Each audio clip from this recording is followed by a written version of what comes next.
Coming up, she triumphed over adversity to create a global magazine that helps women live their very best life. Welcome to Having It All, Lifestyles of the Rich and Conscious with MarBeth Dunn, featuring experts and pioneers in health, wealth, relationships, and spirituality, creating a happier, healthier, wealthier you. And now, here's our host, MarBeth Dunn. I'm so excited to have on the show today an amazing woman who not only created Ideas, a global authentic living magazine, she is also the CEO and founder of Ideas Academy Coaching and Consulting Group, as well as an inspirational speaker and author. Welcome, Maria Savoy. I am so thrilled to have you on the show today. Oh, thank you for having me. I am thrilled to be here. Wow. I am. It's so great to have someone who is so inspirational on the show. You have conquered so much adversity, and look where you are today. And you want to tell us a little bit of your story? Oh, I would love to. You know, I'm a big believer that, and I've learned over time that you have to walk through your fear to get to the other side. So I talk a little bit about that, and our adversities and everything that happens to us in our life just make us who we are today. And I know that sounds so trivial or overused, but it is so true. So I grew up in a household that was less than desirable, I will say. My father was an abusive alcoholic, and my mother worked very, very hard to keep our family together. So she was out quite a bit, bringing money into the family. So we were left with him enough that it was a very scary situation.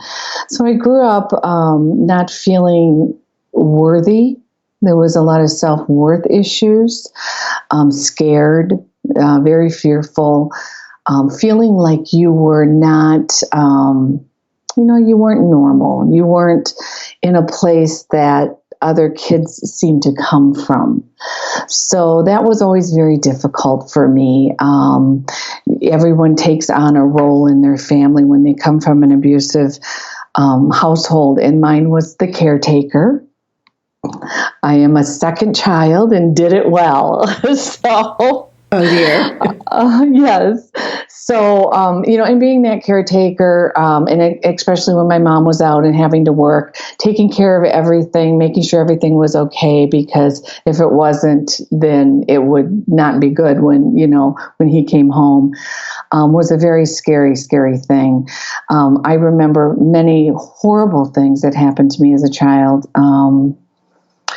such as, being, having a gun pointed right at me as I was jumping in front of my mom to save her as he was going to shoot her. Oh, my God.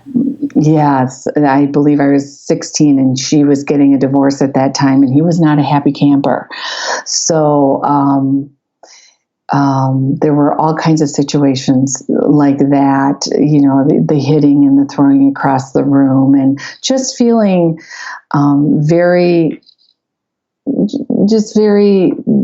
it's a very dysfunctional family. But through it all, I will tell you, as dysfunctional as all of that was, I have such a strong faith. And my mom has a strong faith. We always went to church. I was brought up in the Catholic grade school, Catholic high school, but I had such a strong faith through all of this that truly is what got me through to where I am today, because I feel that children who have gone through, emotional, mental, sexual, physical abuse, there are two paths that people can take, and they can go in the path of being the perpetrator again, not wanting to, but they do, using drugs and alcohol, or they can stand up to their lifestyle or their demons, and they can move forward in a different way and walk through their courage and their strength. And so I believe that's what I did. I believe that I was able to walk through it. Not easy. Nothing's ever easy, but it is a choice that I made to be able to get through it and to work through the forgiveness end of things, which I know sounds a lot real funny for people to think that, why would you ever forgive somebody who's done those things to you? You have to. Mm-hmm. Yes, it's and it's really not about forgiving them for them as much as it's forgiving them for you. Exactly. So that you can move forward in a healthy way. Yeah, it's basically a releasing the energy that's holding you together with that person so that you can create something different. Mm-hmm. And you want something different for your life, or something different than you've seen growing up. And when you realize you can have something different, it's very empowering. Well, you've certainly empowered yourself. I love what I do. I know. So how did you get into what you're doing? Tell us. It's really funny. I was a stay-at-home mom for 13 years. Really? Mm-hmm. I was a stay-at-home mom for 13 years and then found myself divorced at the age of 33 with 4 children, all under the age of 10. Had you repeated the pattern from your childhood? I did. Funny how we do that, isn't it? Yes. Now, my children's dad was, our situation was just more of control. But then I actually married 2 more times, which is not something I tell a lot of people, but now they know. And the last time I actually was married to a very abusive man who I verbally and emotionally. And I remember thinking one night, oh my gosh, I am now living my mother's life. And that was a real hard realization for me because I'd been trying my whole life not to, just to find out that I was. Yeah, we attract the patterns of our parents. I did the same thing, so I totally get it. Yeah, and it's so discouraging. So I stayed in that relationship for 6 years, but I finally had enough courage and did enough work on myself to get out. And, then I just took 3 years to just kind of find myself, figure out what it was that I was doing so I wouldn't do it again. And I can happily tell you, I am getting married in June to the love of my life. Oh, I'm so happy. You didn't tell me that, Maria. Congratulations. Thank you. It took me forever to find him, but, I did. And that's all that's important. Very different than anyone else that, I was attracting before. So you cleared out the pattern. I love it. It's worth the work. It's totally worth the work. I can totally attest to that. Yes, and I'm a big one for manifesting. So I manifest things in my life now that I just could have only dreamt of before. And when I went and decided to find someone that I now felt worthy for, I wrote 5 pages of characteristics about somebody I wanted to meet. And I only had like 50 items on my list. I just didn't stop. I just kept going. I knew what I wanted. And Jeff was probably 85 to 90% of all of that. That's so funny. Yeah. I did the same thing. I'm going to tell you something really funny since we're having girl talk. Yes. When I started dating Harrison, and we shared that we each had a list of what we wanted in our partner, and I had something like 50 items, and he had 13. And he said, well, I wanted blonde and big boobs. And I said, you didn't really put that, did you? He said, oh, yes. And he went digging for his list and he showed me. But he had some other redeeming qualities on there, too. So I let him off the hook. Yeah, he's a wonderful man. He is. Oh, Harrison, yes. So, yes. So now everybody knows. But that's so wonderful. And truthfully, look how you've grown because of everything that you've overcome. Yes, someone once asked me, would you change anything, or would you want to, would you change anything in your life? And I can honestly tell you that as horrible as it was, I wouldn't. And I would not have said that 10 years ago. I get it.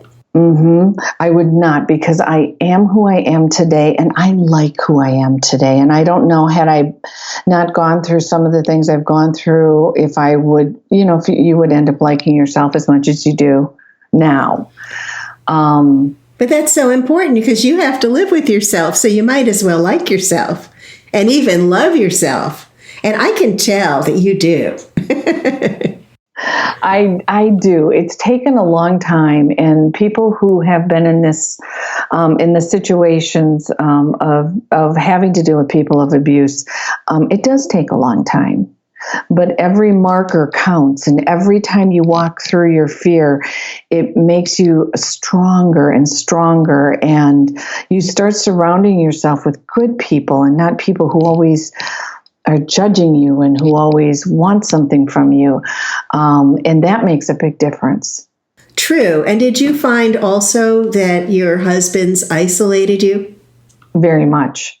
I had that also, yeah. So you really don't find you have anybody to turn to. Right. And that's their plan, right? I don't know if it's really a plan. I think it's pretty instinctive. I know for a while I volunteered at a shelter for domestically abused women. And then there were just certain characteristics that every one of them had experienced at the hands of their husbands. That control is just one of them. And, I want to tell them that there's hope at the end of the tunnel. Even when you don't think there is, I promise you that there is. And if you can just take those steps for yourself forward, you will see it. But it's hard because people don't have that confidence. No, you don't know. That's why I think it's so important that people like you or like me, we share our stories so that you know that there is a light at the end of the tunnel. And I think it's so important to ask for help. Yes. You really need to ask for help. As soon as you realize that I can't do this all myself, I need help, that help is going to show up for you. Don't you find that? I do. And it's a beautiful thing when you realize that people actually really do want to help you. Because I think when you're going through it, you feel alone. You feel like nobody cares. But we do.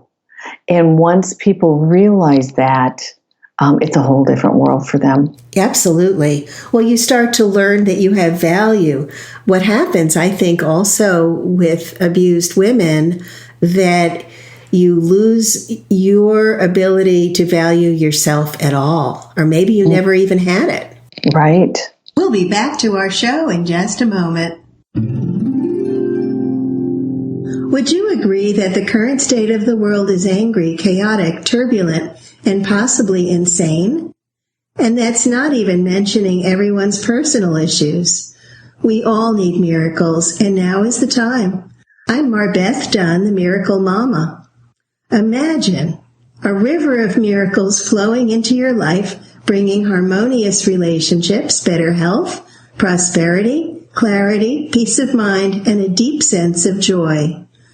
What if you could know all your needs are being met and feel calm and peaceful even in the midst of turbulent change? Get your free guide now, 7 easy ways to harness the power of miracles at miracles101.com. That's miracles101.com, and live your miraculous life. So what would you say, what piece of advice would you give to women who are in the throes, may not even recognize that they're in an abusive situation, but they know that something's not right? Well, the first thing I want to tell them is that they are loved, and they need to know that. I will tell you that this is an exercise that I would recommend that somebody do. And I did this. It's funny because I call myself a codependency dropout. I actually went to codependency treatment in my late 20s, but only stayed 5 weeks, not 6. So I call myself a dropout. But one of the things that they had me do that was the hardest thing for me to do is to stand in front of a mirror, look at that person looking back at you, and just say, I love you. And if you can't do that, then you should practice that every single day and know that you are loved, that you are cared for, and that you've got this. You can do anything that you put your mind to.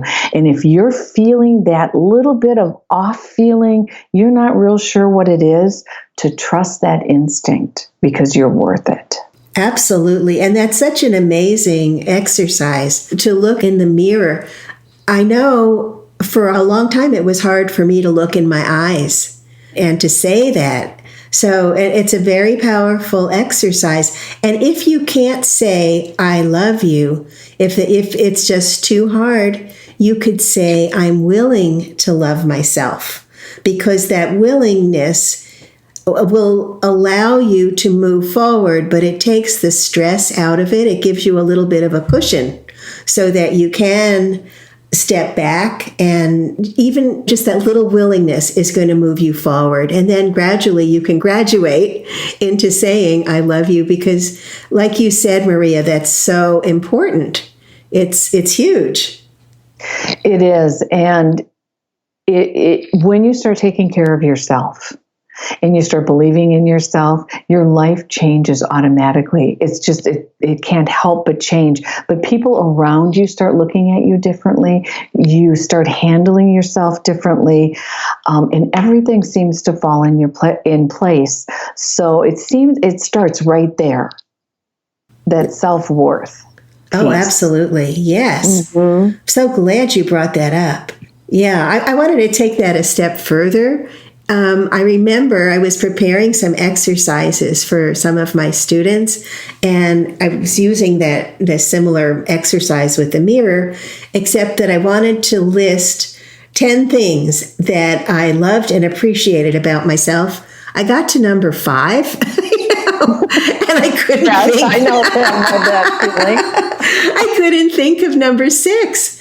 And I realized that if I were asked to list 20 things that I didn't like or hated about myself, I would not have had any problem. And that was after years of work. So this is an ongoing process. But what was so interesting also is that during the day, because my mind had been trained to think of what was wrong, now I'm asking it to think of what's right. Things started to pop into my mind, and I wrote them down. Yes. So just a little shift in your thoughts can make such a huge difference. It sure can. Yeah. It sure can. And your whole belief system shifts and changes, and you change.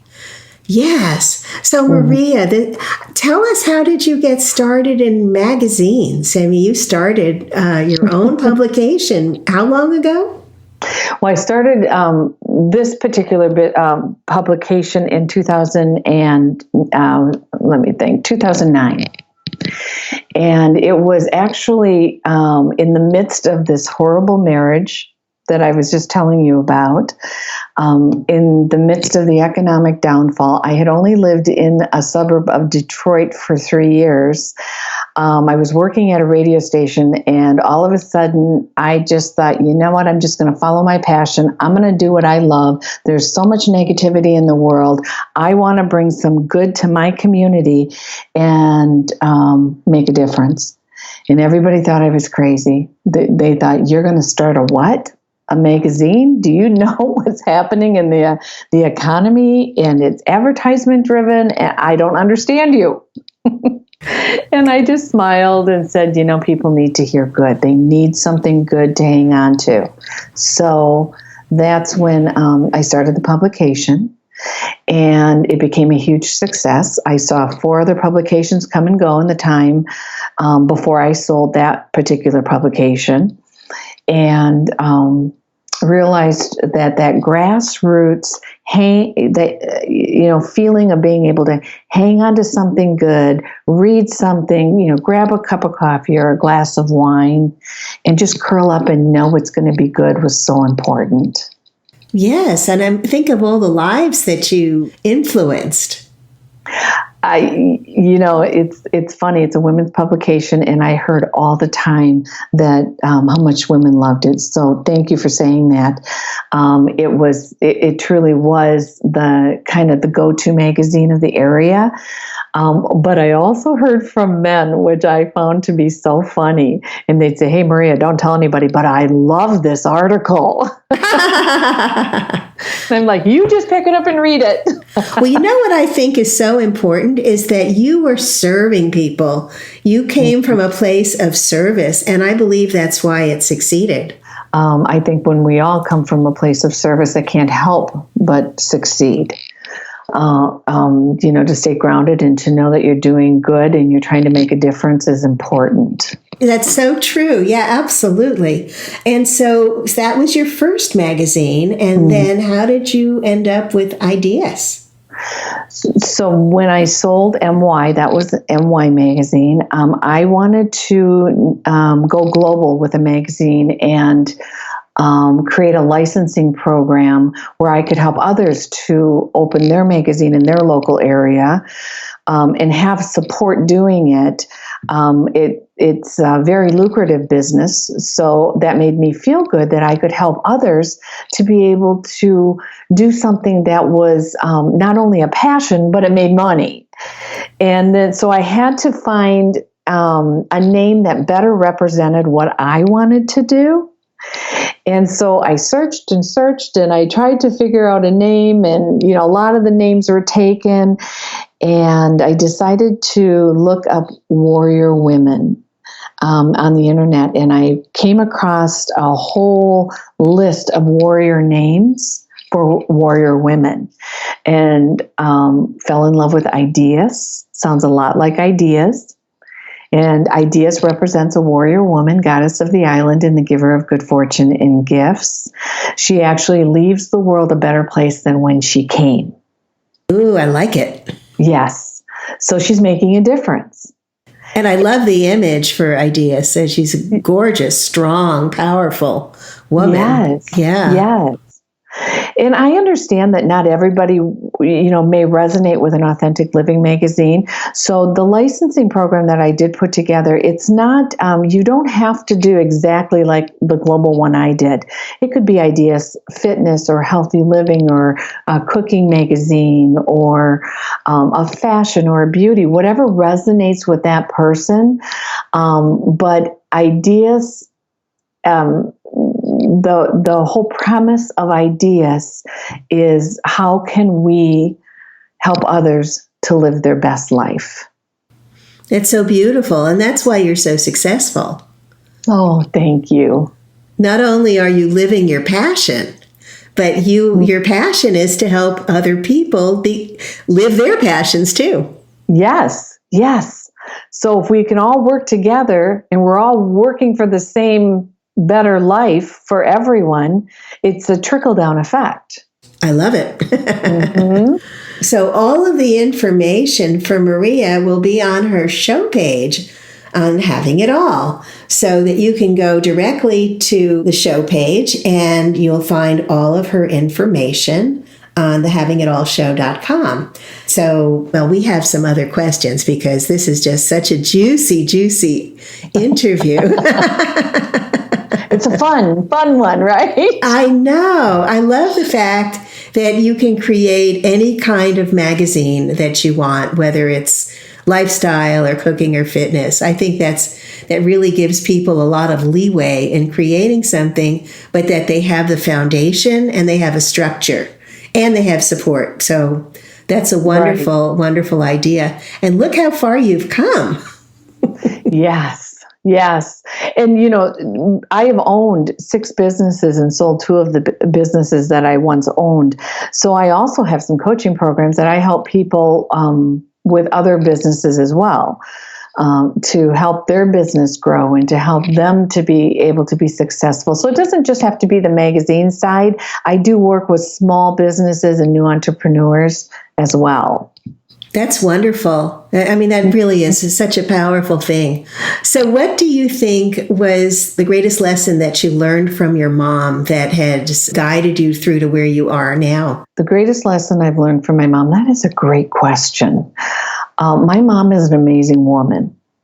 She's very strong. And, they grew up in a time where people didn't say, today, if somebody was being abused or somebody was being, you would know about it because we openly talk about it. Then everything was kept quiet. Nobody said anything. So you kind of lived in your silent nightmare. And so my mom, for me, she showed such strength to get through situations. Because not only did she have to get through that situation, she also had to protect us the best she knew how. And I just remember her doing it with such grace in a way that I don't know. When I think about my mom, I just think about the strength and grace that she had to get through it, because I just feel that she lived such a difficult life. She did. And so, there's a lot of people out there that I would say, they say, my mom didn't protect me, or my mom, I get that. I do. And, but there are times that you have to look at the situation that people are in, and they can only do the best that they can do in the situations that they're in. So you have to look at that and you have to say, okay, I'm here. I'm safe. I'm grateful. And, it was my mom that protected me. And it was my mom was the reason that I got through what I got through. Because if it wasn't for her and I had no one, where would I be? And I will tell you that my mother told us every single day that she loved us. There was not a day that went by that I can remember that she didn't tell us that she loved us. That's so beautiful, really beautiful. And also, what was your biggest challenge when you were setting up ideas? Well, my biggest challenge was, I had some people say to me, well, why did you name it Ideas? People won't remember the name. And so that was a hurdle that I had to overcome. And things are not always easily remembered, but if you do the marketing right, see, there goes my marketing hat, then you can, then you can overcome that. So I told them the story of Starbucks. Everybody, when you talk about Starbucks, you talk about, you think about coffee. But Starbucks originally was a character in Moby Dick. It wasn't coffee, and people don't realize that. But so when they think of Starbucks, they think of coffee. So now when, you think of Ideas, and yes, she's a warrior woman, but you'll think of the magazine. So once I explained that to people, they understood and they loved it. I mean, right off the bat, people loved the name, but they didn't understand why I picked it. And once I told them the reason of the warrior woman and got past the how will people remember it, with the story of the Starbucks, then it's really been wonderful. Yeah, I know. I think it's a great name. I wondered about it though, but when I saw you explain in the magazine really who she is, and the image is just haunting. She's so powerful. It's who I want to look like. I know. I think we do on our inside. Yes, I think so too. So what words of wisdom would you like to share with our listeners? Words of wisdom. I would like to say, never fear your situation. Never get stuck and never fear. Always walk through it. You can feel it and you can know it's there, but take steps forward knowing that that you're doing the right thing. Just know that you're doing the right thing, and you're getting out of situations, and you're moving forward, even in business. We all have crazy business days that we're afraid and we don't know if we're doing the right thing. But walk through that, because you're doing things for a reason. And everything that you're directed to do is going to lead you to the next great thing. So be kind to yourself and walk through the fear. That's what I would tell people. I think that's wonderful advice. And especially fear, what is that? False evidence appearing real. It's not really real. So walk through the fear. I think you recognize that it isn't real, that the things that you were dreading generally don't happen.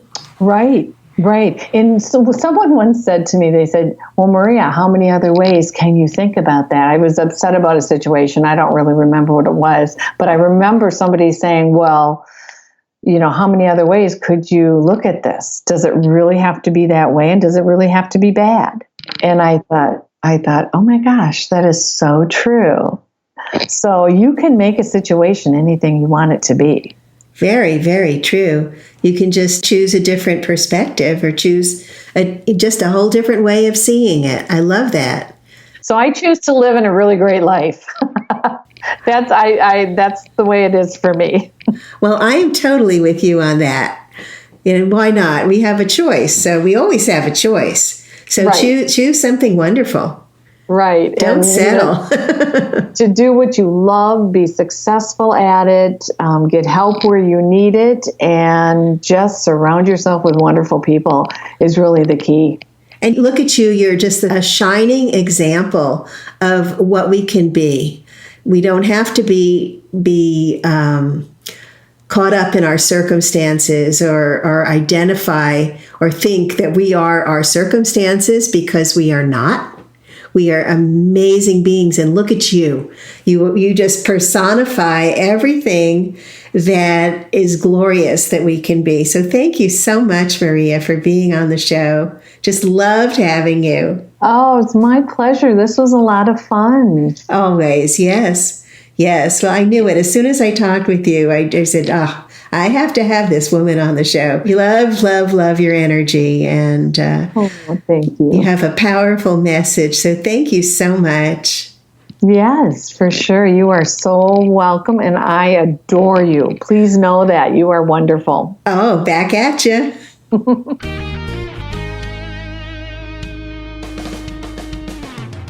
Join MarBeth next week on The Having It All Show, Lifestyles of the Rich and Conscious. Visit TheHavingItAllShow.com now to learn more about MarBeth and her special guests, and download your free report.